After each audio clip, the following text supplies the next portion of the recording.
We're delighted to have Dr. Lowell Cabinet as a special guest for VLU Voices. Dr. Cabinet is a former ADS president and the current chancellor for the Vein Lymphatic University. He's internationally renowned as an innovator and medical educator, and the first person to help start this endovenous revolution worldwide. Welcome. Well, thank you, and you made my mother proud. So, this VLU, what is Vein and Lymphatic University, and what's its purpose? So very simply, Vein and Lymphatic University is an organization of volunteers, and our mission is simple yet profound: to be at the global forefront of advancing knowledge in the domain of vein and lymphatic disorders. Our vision is to make an impact on the global phlebology community and lives of millions affected by venous disease by accelerating venous and lymphatic education through an accessible and interactive webinars and live lectures, informative videos, and other premium channels of community engagement. Our goal is to empower, inspire, advance the understanding of venous and lymphatic disease and treatment all over the world. Since its inception, Vein and Lymphatic University has been dedicated to the aim of advancing education and understanding of venous disease and treatment. Our initial education project, Empower Her, was sought to level the playing field and offer a fresh perspective in a space dominated by male-dominated panels. Empower Her's monthly webinar program was led, moderated, and delivered by global female experts in the field, Dr. Ruth Bush and Sarah Oneida. Our current educational webinar project, Veins for All, is a series of monthly webinars in English and Spanish that are geared toward patients and their loved ones who wish to learn more about venous disease and treatment options, led by Gloria Salazar and Kathleen Orsvath. As VLU celebrates its past and present accomplishments, we look eagerly toward the future with a clear sense of purpose and ambition. VLU is committed to continuous growth and refinement of its educational programs, and we will be organizing in-person symposia and congress in 2025. Also in 2024, we will be participating in our first humanitarian mission in Paraguay, where we will provide treatment to underserved patients, as well as offering teaching and training local practitioners. In addition, we've developed what is so-called a newsletter, which is VLU Voices, which is co-chaired by the editor-in-chief, Anil Hingorani, who is now interviewing me, and Gloria Salazar. So with that being said, our goals are vast, but we're taking a step at a time.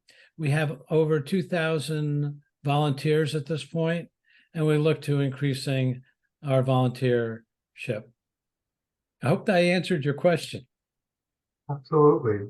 Absolutely. I think I really like the fact that you've also been reaching out to patients directly. It's not just practitioners in the venous and lymphatic space, but also directly to patients to present this material, educate them, and help bring everybody onto the fields of identifying these problems and trying to educate people on the importance of these. It's bringing it to the forefront. There are certain areas that we know where patients have difficulty seeking physicians. And so now we're bringing it out to the public by any means that we can. And the lay webinar has been really well received throughout the world, both in English and Spanish, and we're excited about it. And we will probably continue it yearly. So what would make VLU different than some of the other societies that also help educate physicians and/or patients? Well, we're not a society. We are an organization, which is a nonprofit organization with our mission and vision clearly established, and it's purely volunteer. there really is just volunteership. And so there is no obligation to be part of it. There is no force. We really have people that are really excited to be part of it. And it continues to grow, as I said. But our mission and vision, although can be similar, we're not involved at this point in any of the devices, so to speak.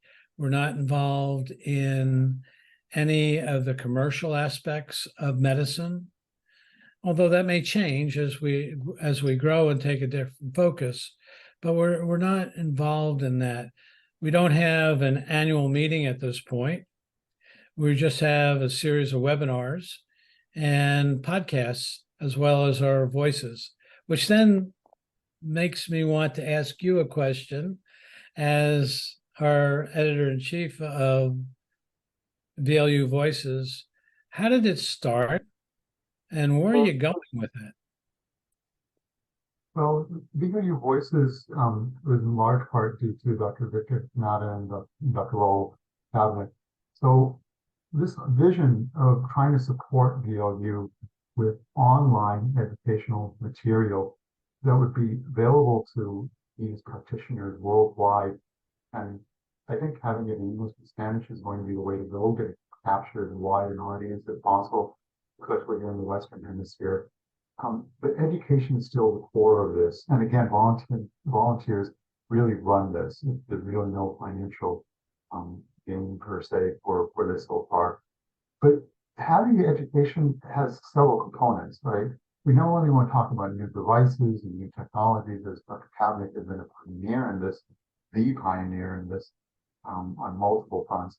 But also we want to talk about some issues with training, for example, having residents, students, young practitioners who are just starting a practice. They all have different issues and different concerns. And I think exploring some of those issues will also be quite important. We also, of course, want to have luminaries from around the world talking about some of their new ideas, some of their new concepts, but at the same time involving some of the young people with new, fresh ideas who are just the stars that are just coming onto the scene in the venous and lymphatic field. We also want to partner with some of the meetings that are coming out because there's some really exciting material that's coming up and some new, really great ideas that are coming out at some of the venous meetings worldwide. And talking to the presidents of each of these societies, talking to the program directors for each of these societies about what are they doing, what's new, what's going to be new, interesting, and even after the meetings, talking about what impact did the meeting have. I think will be some of the areas that we want to explore with VLU Voices. So stay tuned with the first edition soon coming out, and we'll be having this podcast in the VLU Voices, and it's going to be hopefully a key component of the VLU University in its mission and its vision. Well, thank you. I think that's really good. And how many editions do you think you're going to have this year? We'd like to get at least 3 to 4. It's a bit ambitious to start off with, but at least 3 to 4, hopefully quarterly, and hopefully change up a little bit each time. We have one podcast that we just finished looking at for establish a vascular lab in terms of research and whatnot. One of the labs that's one person that established one of the world's leading venous basic science labs is retiring, and we wanted to talk to him about how did he establish it? What problems did he have? How did he overcome those? How did he maintain a lab for so many decades at the forefront of basic biology? So we want to change it up a little bit, keep it fresh. There'll always be some new ideas. And we also welcome your ideas. If you have ideas, please feel free to contact us. So I think that this is very fluid at this point, and there are, I think, many possibilities with the voices. And one of them, as you mentioned, are podcasts. And one of them, I think, also is looking at recent papers and abstracting them, or even getting the author on a podcast and talking about in depth. So that's really exciting for all. And it makes it a little bit different than other societies and the way that they do things. With that being said, I'm going to answer another question that you haven't even asked me. We're actually going to the UIP, the AVLS, and we've been asked to have a breakfast meeting by the AVLS UIP, which will be on September 20th at 7 a.m. And it will be rapid fire cases with at least 20 of our leading key opinion leaders that will be there, whether presenting or discussing. So we'd like to see you there as well. And I look forward to meeting more people and having you be part of Venous Lymphatic University. Thank you. Thank you so much for this interview. This sounds like a really exciting session, especially the fact that it's so clinically oriented, and we're all clinicians. We want to hear cases. We want to hear how these cases are handled and hear different opinions on how cases should be handled. So we did this at the last UIP, and the session was extremely interactive. Matter of fact, there was a little bit of emotion in it, as you can understand, with so many differences of ways of treating a particular object. So again, it's very exciting, it's very interactive, and we hope to see you there. Thank you. Thank you so much.